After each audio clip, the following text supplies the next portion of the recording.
우리가 지난주에 좀 더 주님과 교제를 누리고 그 안에서 주어진 은혜와 평강을 누리고 사는 삶을 살기 위해서는 소란함과 분주함에서 벗어나야 된다.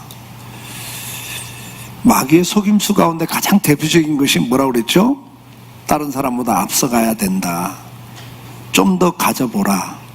좀 더 배워보라. 좀 더 열심히 살아보라고, 좀 더 빨리 앞서가 보라는 이런 생각들을 통해서 사람들이 분주하게 살게 되면서 마음의 평안을 잃어버리고 결국은 하나님과 멀어지는 삶을 살게 된다고 말씀을 드렸습니다. 동시에 마귀는 우리가 잠시도 가만히 있지 못하도록 하는 것 중에 하나가 오락이다. 조금 쉬어야 될 시간, 좀 더 주님과 교제할 시간조차도 오락에 빠져서 결국 마음을 빼앗아 버린다. 그래서 오늘도 우리가 마음을 뺏기고 있는 오락이 어떤 부분인가도 한번 헤아려 봐야 한다고 말씀을 드렸습니다. 지난주에 인터넷 뉴스에 보니까 한국 사람들이 하루에 게임하는 시간이 평균 47분. 뭐 조금만 해요. 그렇게 생각하죠. 평균이 47분이면 하는 사람들은 얼마나 한다는 이야기예요. 사실 저도 게임 안 하거든요. 옛날에 테트리스인가? 그거 한번 조금 해보고는 해본 적이 없어요. 왜냐하면 그거 한번 하니까 계속 그거 하게 되더라고요. 저는 좀 의지가 약한 사람이라 절제가 잘 안 되는 것 같아서 아예 안 합니다. 근데 한번 하기 시작하면 그건 마음을 뺏어요. 그래서 지난주에 우리가 대표적인 것은 분주함과 그 다음에 오락, 이 두 가지가 우리로 하여금 하나님 앞에 머물지 못하도록 하는 마귀의 전략 가운데 하나다.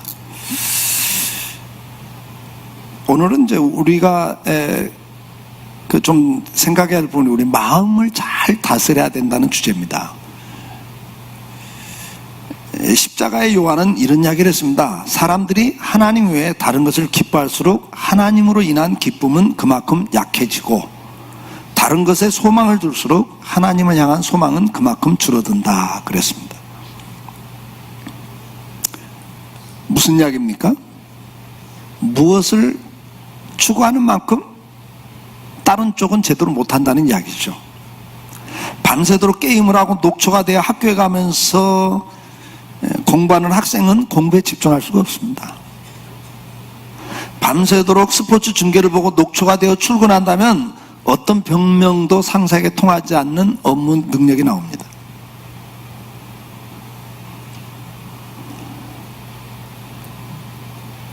몇 번 말씀드렸지만 한국계 미국인인 교수가 한국에 왔다 가면서 한국은 아시아권에서 제일 먼저 망할 나라다 그랬다고 그랬죠. 이 아시아권에서 제일 먼저 망할 나라는 한국입니다. 그 이유가 뭐냐 할 때 뭐라고 그랬어요? 젊은이들이 야간 문화가 너무 발달되어 있습니다. 밤 12시가 넘는데도 계속 젊은이들이 술집에, 레스토랑에, 노래방에 이러고는 다음날 어떻게 공부를 합니까? 이러고 다음날 어떻게 직장에서 제대로 일을 합니까? 이 젊은 세대가 이렇게 가면 나중에 체력의 문제로 경쟁력은 저하될 수밖에 없습니다. 그래서 대한민국이 제일 먼저 망할 나라라고 이야기했습니다. 이렇게 말했어요. 맞는 말입니다, 여러분. 우리가 어디에 집중을 하면 다른 건 소홀히 할 수밖에 없어요. 왜요? 우리는 체력과 지력, 우리 마음의 모든 영역이 제한적이기 때문에 그렇습니다. 한계가 있습니다. 모든 걸 다 잘할 수가 없습니다. 옛날 어른들도 그러세요. 재주 많은 사람이 가난하다고. 이것저것 많은 걸 다 아는 것이 전문가보다 못한 거예요. 한 가지의 전문가가 훨씬 나은 거예요. 내 영적 삶에서도 마찬가지입니다. 내가 스포츠의 모든 영역들, 정치적인 모든 문제들, 경제적인 모든 문제들, 그러면서 어떻게 직장, 사업 그런 데까지 다 신경 쓰면서 어떻게 우리가 영적인 생활을 제대로 할 수 있겠어요? 마라톤을 완주한 선수가 어떻게 됩니까? 그 다음에 바로 뭘 하라면 못합니다, 여러분. 뭐든지 제한적이라는 걸 우리는 인정을 해야 됩니다. 특히 우리가 하나님 앞에 머물기 위해서, 주님과 교제하기 위해서는 우리 마음의 영역이 중요한데 우리 마음도 제한적인 거예요. 그래서 성경은 마음을 잘 다스리는 자를 이야기하고 있어요. 잠언 4장 23절 말씀 같이 읽어볼까요? 모든 지킬 만한 것 중에 더욱 내 마음을 지키라. 생명의 근원이 이에서 남이니라. 우리 마음을 잘 지키라는 거예요. 모든 생명의 근원이 여기서 나온다. 여러분의 인생이 뭐가 결정돼요? 여러분의 마음의 상태가, 여러분의 마음가짐이 여러분 인생을 결정짓는 거예요. 잠언 16장 32절 같이 봅니다. 노하기를 더디하는 자는 용사보다 낫고 자기의 마음을 다스리는 자는 성을 빼앗는 자보다 낫다. 자기 감정 컨트롤을 잘하는 사람이 능력 있고 실력 있는 용사보다 낫다. 자기 마음을 잘 다스리는 사람이 성을 빼앗는 자보다 낫다. 여러분, 성을 하나 빼앗는 건 전쟁에서 승리하는 장군을 말하잖아요. 성 하나를 빼앗는 건요, 엄청난 부귀를 얻는 거예요. 그거보다 낫다는 거예요. 뭐가? 자기 마음을 잘 컨트롤하는 사람이. 잠언 25장 28절 말씀, 자기의 마음을 제어하지 아니하는 자는 성읍이 무너지고 성벽이 없는 자와 같으니라. 그래서 무슨 말이에요? 자기 마음을 컨트롤하지 못하면 무방비 상태란 말이죠. 성읍과 성벽이 다 무너졌으니까 전쟁이 나면 어떻게 돼요? 여지없이 당하는 거죠. 인생 망한다, 그 말 아니에요. 그러니까 내 마음을 컨트롤을 하냐 못하냐에 따라서 내 인생이 결정진다는 말이에요. 내 마음을 어디 두고 사냐에 따라서 그 사람의 인생이 결정돼요. 그렇잖아요? 그래서 잠언 23장 19절에서 이렇게 권면합니다. 같이 읽어볼까요? 내 아들아, 너는 듣고 지혜를 얻어 내 마음을 바른 길로 인도할지니라. 너는 하나님의 말씀을 잘 듣고 그걸 묵상을 해서 거기서 지혜를 얻어서 내 마음을 바른 길로 인도해 가라. 우리가 내 마음이 어떤 길로 가느냐에 따라서 인생이 결정된다고 말이죠. 바른 길과 그른 길이 있어요. 성공하는 길과 실패하는 길이 있죠. 복된 길과 저주받는 길이 있고 행복한 길과 불행한 길이 있잖아요. 그게 어디서 결정되냐? 네 마음이 어디로 가냐에서 결정된다. 주님은 우리에게 우리 마음을 어떻게 하라고 말합니까? 여호수아 24장 23절 말씀, 여호수아가 이르되 그러면 이제 너희 중에 있는 이방 신들을 치워버리고 너희 마음을 이스라엘의 하나님 여호와께로 향하라 그랬어요. 우리 마음이 어디로 향해야 되냐? 우상으로 향하면 안 된다. 하나님께로 향하도록 해라. 우상으로 향하면 그 인생이, 그 나라가 항상 망했잖아요. 그러니까 너희 마음을 하나님께로 향해라. 그러면서 하나님께로 향하면서 어떤 마음을 가지라고 그래요? 성경 66권에 가장 강조하는 게 뭐라고 그랬어요? 그게 신명기 6장 5절 말씀이에요. 같이 읽어볼까요? 너는 마음을 다하고 뜻을 다하고 힘을 다하여 내 하나님 여호와를 사랑하라. 마음을 다하래요. 뜻을 다하고 힘을 다해서 하나님을 사랑하래요. 열왕기상 8장 61절 말씀 또 같이 읽습니다. 그런즉 너희 마음을 우리 하나님 여호와께 온전히 바쳐 완전하게 하여 오늘과 같이 그의 법도를 행하여 그의 계명을 지킬지어다. 너희 마음을 여호와께 온전히 바치래요. 그래서 하나님의 법을 행하래요. 그러면서 그 다음에 무슨 말씀들을 합니까? 신명기에서 계속 했던 말씀 다른 게 아니에요. 그래야 네 인생이 복되다. 그래야 너희 자녀들 인생까지 복되다. 그러면 우리 인생에서 우리 마음을 제대로 하나님 앞에 가지 못하도록 방해하는 마음들이 뭐냐 이거죠. 대표적인 게 뭐예요? 호세아 4장 11절 말씀 같이 읽습니다. 음행과 묵은 포도주와 새 포도주가 마음을 빼앗느니라 그랬어요. 이 술과 음란이 우리 마음을 빼앗는다. 인류 역사에 지금 이 순간에도 이 술과 음란 때문에 망가진 인생이 한두 명입니까? 수두룩합니다, 여러분. 이 술과 음란 때문에 망가진 가정들이 한두 가정입니까? 옛날이나 지금이나 대한민국의 대표적인 게 뭐예요? 술 문화예요. 음란 문화입니다, 지금.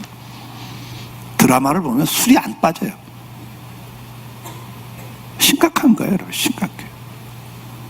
모였다면 술이에요. 술 안 마시고는 모일 수가 없나요?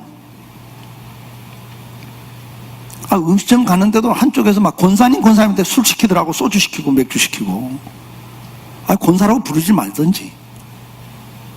아니, 신앙인들조차 술이 없으면 대화가 안 되고 교제가 안 됩니까?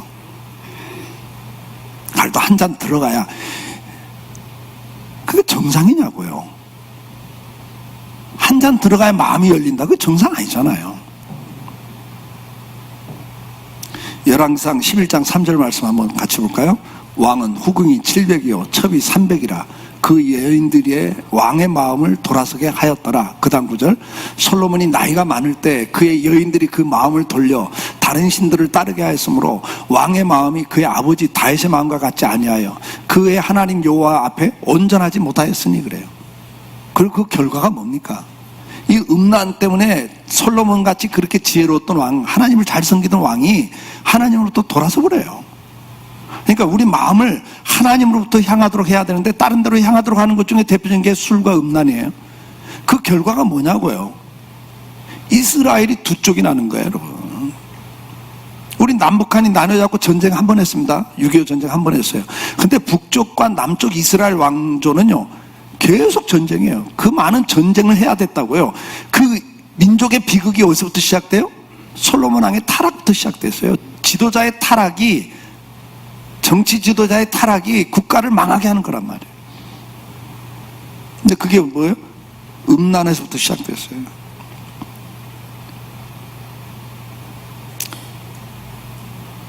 교회를 힘들게 하고 어지럽히는 것 중에 하나가 뭡니까? 베드로후서 2장 14절 말씀 같이 읽습니다. 음심이 가득한 눈을 가지고 범죄하기를 그치지 아니하고 굳세지 못한 영혼들을 유혹하며 탐욕에 연단된 마음을 가진 자들이 저주의 자식이라 그랬어요.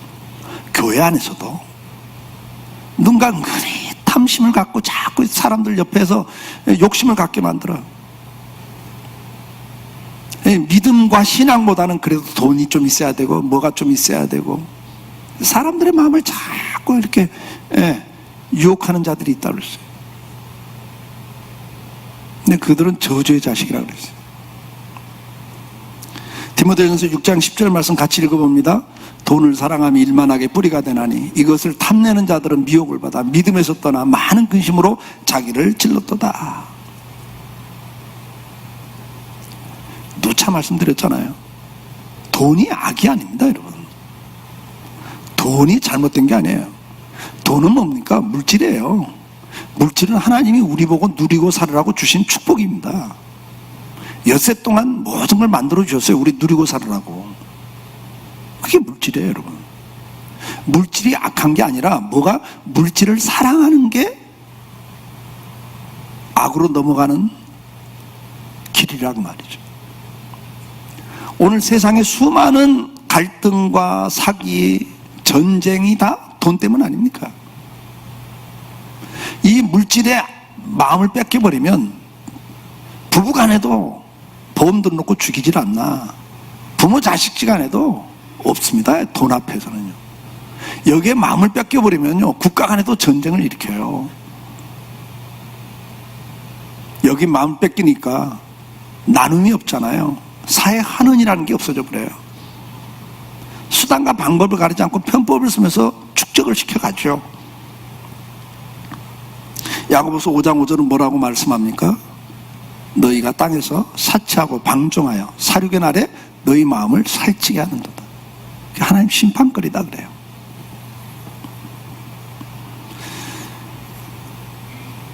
주님 재림하실 때 특징이 뭐라고 그랬습니까? 주님 재림하실 때 특징이 노아의 때와 소돔과 고모라 때와 같다 그랬잖아요. 그래서 뭐라고 그래요? 먹고 마시고 시집가고 장가가고 집을 짓고 팔고. 그 중에 죄가 되는 게 있어요? 먹고 마시는 게 죄예요? 날마다 먹고 마시고 우린 사는데. 집을 짓고 사는 게 죄입니까? 아파트 구입하는 게 죄입니까? 당연히 의식주는 우리가 기본적인 거예요. 그건 죄가 아니에요. 시집가고 장가가는 게 죄입니까? 근데 주님 오실 말세의 특징이 뭐라고 그래요? 그때 너희가 소돔과 고모라 때, 노아의 때와 같이 똑같다. 근데 그때 특징을 설명하는 게 그거예요. 너희가 먹고 마시고 시집가고 장가가고 사고 팔고 집을 짓고 하나도 죄가 없어요, 거기에. 근데 뭐죠? 거기에 마음을 뺏겨버린다 이 말이에요. 거기에 집중을 하고 마음을 거기 두기 때문에 하나님 오는 재림도 잊어버리고 천년만년 살 것처럼 살다가 부끄럽게 주님 앞에 서야 된다는 이야기를 하는 거예요. 누차 말씀드렸잖아요. 마귀의 전략은 간단해요. 하나님 우리에게 누리라고 주신 게 뭐예요? 우리에게 마음의 즐거움을 주는 게 뭐예요? 식욕입니다, 여러분. 식욕 없어 보세요, 여러분. 정말 사는 게 아닙니다, 여러분. 해 아래 먹는 것보다 즐거운 낙이 없다고 성경은 가르쳐요. 그 우리 식욕은 뭐예요? 먹고 즐기도록 주신 거예요. 맛있잖아요. 맛있는 거 먹으면 행복하잖아요. 3일만 굶어보세요. 인생에 모든 게 다 없어집니다. 흰죽 한 그릇만 봐도 눈이 번쩍 뛰는 거예요. 그 다음에 성욕. 행복하라고 준 거예요. 그 다음에 성취욕. 뭔가 일을 성취하고 싶은 욕구. 그래서 여세 동안 땀을 일할 수 있도록 우리를 만들어 주셨다고요. 물질. 아니 그거 당연히 우리에게 필요한 거예요. 근데 문제는 뭐냐면 마귀가 거기서 욕심을 조금 더 갖게 하는 거예요. 식욕을 조금 더 식탐, 성욕도 조금 선을 넘어가니까 가정이 망가지고 인생이 망가지는 거란 말이에요. 성취욕도 조금 더 욕심을 갖게 만들으니까 뭐예요? 일 중독이 되고 성공의 노예가 되고 돈의 노예가 되고 다 노예가 돼버리는 거예요. 이게 마귀의 전략이라고요. 우리가 마귀에게 마음을 뺏기지 않는 것이 뭐냐? 이런 것들이 우리 마음을 빼앗는다는 걸 잘 기억을 해야 돼요. 그 다음에 대표적으로 우리 마음을 힘들게 하는 게 뭡니까? 근심과 걱정입니다.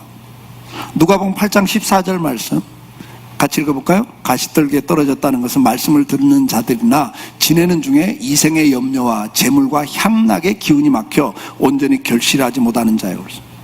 그러니까 말씀도 열매를 못 맺게 하는 것, 우리가 말씀에 순종하지 못하도록 만드는 게 다 뭐냐니까 이생의 염려와 근심 걱정들이 들어오면 내 마음이 주님께 갈 수가 없어요. 그 다음에 재물에 대한 문제, 그 다음에 향락, 이게 대표적인 거예요. 인류 역사가 이것 때문에 다 망가지고 있잖아요. 그것 때문에 불행해지고 그것 때문에 서로 싸우고 견제하고 미워하고 시기하고 질투하고 여기 다 들어가요, 여러분. 근데 오늘도 여기 우리가 여전히 마음을 뺏기고 살아요. 우리 마음을 상하게 하는 게 뭐예요? 근심이라고 잠언 15장 13절은 말해요. 근심이 심령을 상하게 해요. 그 다음 우리 마음을 상하게 하는 게 또 뭐가 있습니까? 잠언 15장 4절 말씀 같이 읽어볼까요? 온순한 혀는 곧 생명나무지만 패역한 혀는 마음을 상하게 해요. 말의 말. 이 말 때문에 부부관계도 부모 자녀 관계도 성도 관계도 말 때문에 마음이 상해서 은혜를 못 받아버려요. 수많은 말 때문에 사람들이 상처를 받아요. 사도행전 15장 24절 말씀 같이 읽습니다. 들은즉 우리 가운데서 어떤 사람들이 우리의 지시도 없이 나가서 말로 너희를 괴롭게 하고 마음을 혼란하게 한다기로. 교회 안에서도, 이게 교회 안에서 있는 이야기예요. 교회 안에서도 말로 사람을 괴롭혀요. 힘들게 해요. 마음을 혼란시켜요. 교회를 떠나는 사람들 가운데 상당수가 말 때문입니다, 여러분. 그냥 쉽게 던지는 말 한마디 때문에 상처를 받는 거예요, 사람은. 교회를 떠나는 사람들 가운데 상당수가 시험에 들었다 그러는데 그게 뭐예요? 말입니다, 여러분. 그 소그룹에서 말 한마디 오고 가는 것 때문에 상처를 받아요. 나는 그냥 쉽게 던지는 말인데 나는 그게 뭐 아무것도 아닌 말이지만 상대는 그게 예민한 부분을 건드려 놓으면 그게 아프거든요. 그런 배려가 없는 말 한마디들.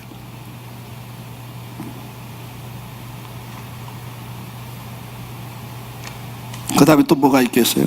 말이, 교회를 힘들게 하는 것 중에 말이 로마서 16장 18절에도 기록이 되어 있어요. 같이 읽어볼까요? 이 같은 자들은 우리 주 그리스도를 섬기지 아니하고 다만 자기들의 배만 섬기나니 교활한 말과 아첨하는 말로 순지자들의 마음을 미혹하느니라. 교회 안에도 이 교활한 말들이 있어요.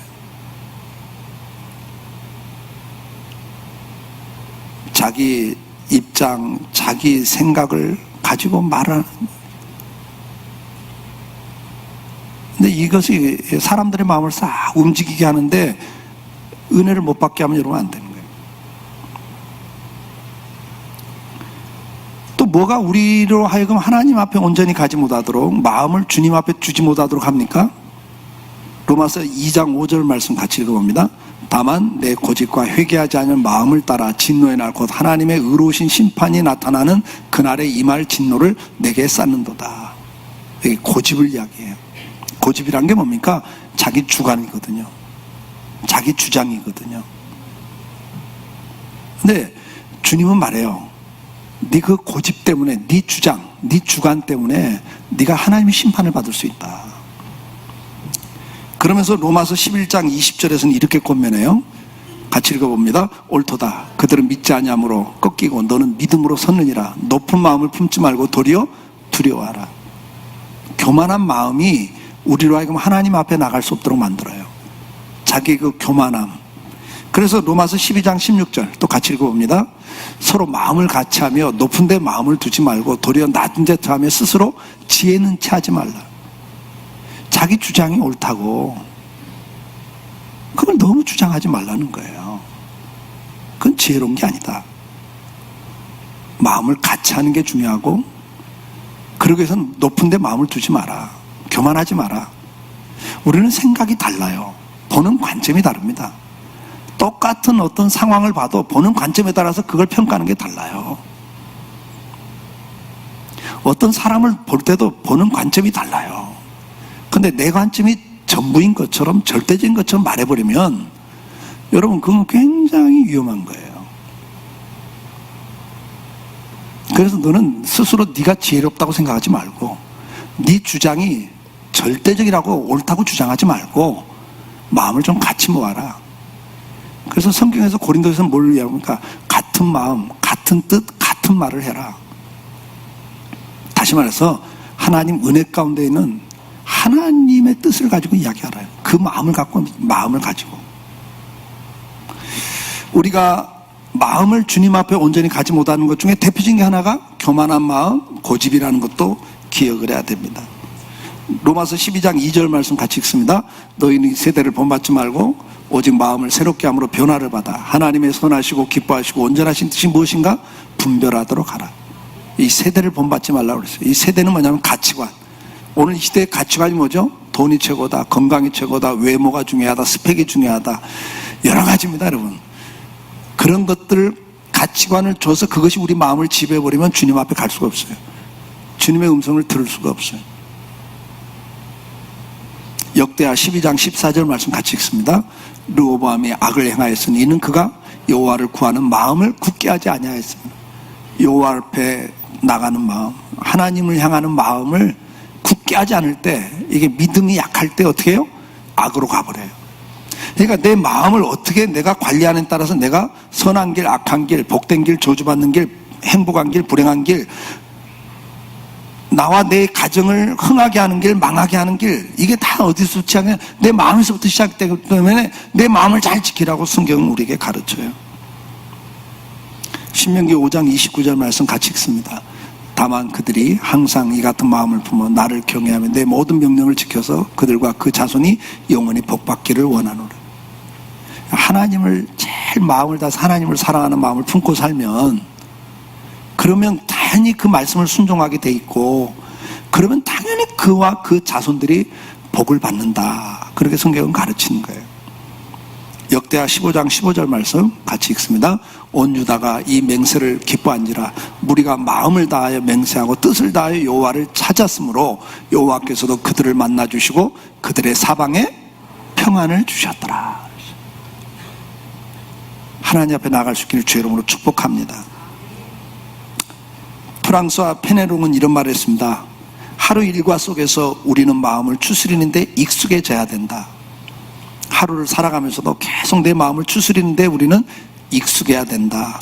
그러려면 시선을 오직 하나님께로 향해야 된다.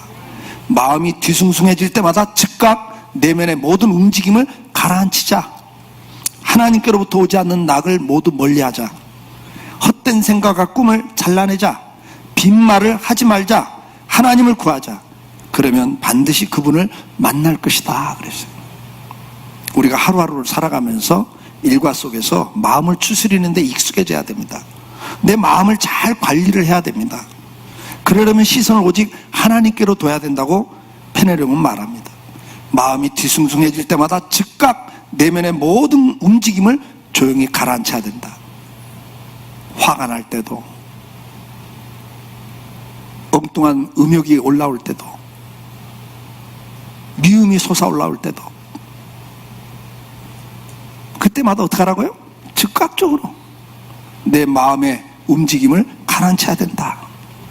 그러기 위해서는 하나님께로부터 오지 않는 낙을 모두 멀리해야 되고, 헛된 생각과 꿈은 잘라내야 되고, 빈말도 하지 말라 그랬어요.